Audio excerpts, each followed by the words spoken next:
1848 was a historic year. Overseas, it was a year of revolutions. Governments were toppled, kings abdicated.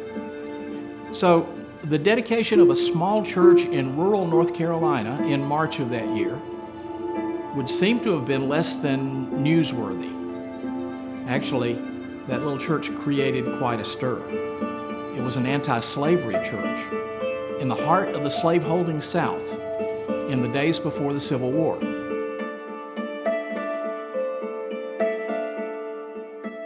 A Wesleyan Methodist minister who loved God and hated slavery had accepted a call to pastor a new congregation of Southern Christians who had taken the same courageous stand.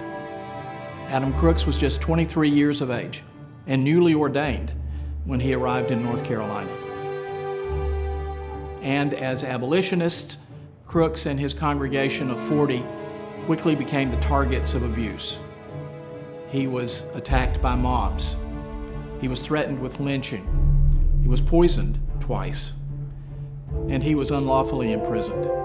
Through it all, he repeatedly asked himself the same question in the journal that he was keeping. Can you give your life for the cause?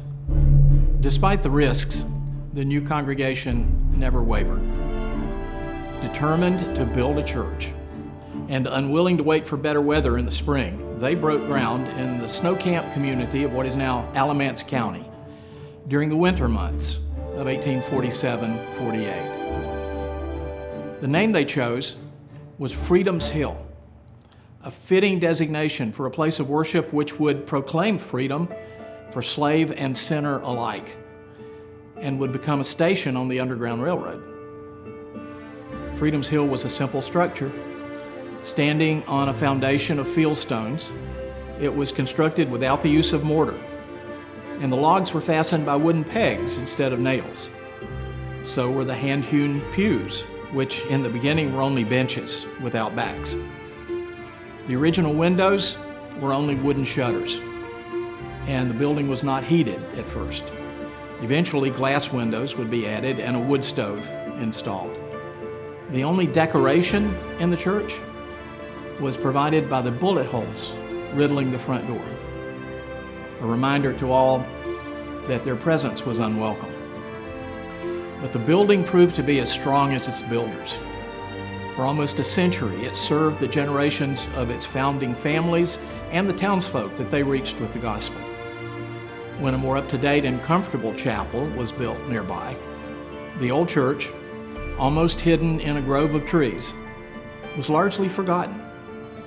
Credit for its recovery goes to Pastor Dick Kinchy, his youth pastor Mike Engel, and the congregation of Neighbors Grove Wesleyan Church in nearby Asheboro, North Carolina, who organized its restoration in 1973.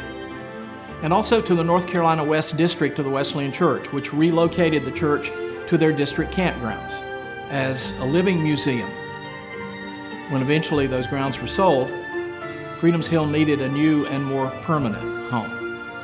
Through the visionary leadership of President David Spittle, that new home proved to be Southern Wesleyan University in central South Carolina. So in 1999, the old church was carefully disassembled with every board marked for accurate reconstruction on the campus. Here it stands in a place of honor, hosting religious services, providing a place for prayer and quiet reflection, even doubling as a classroom on special occasions. Our senior ministry majors are commissioned around its altar. So now in 2023, we salute this historic church on its 175th anniversary, and we marvel at its survival. Its enemies could easily have burned it down. Its friends could have dismantled it after it was no longer needed for worship. And yet, defying logic, it still stands as a landmark of Christian conscience and courage. Could it be that God Himself has preserved this church? Because now, all these years later, we still need to hear what it would say to us.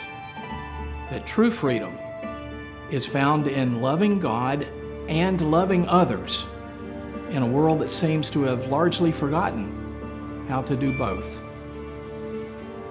Freedom's Hill is holy ground.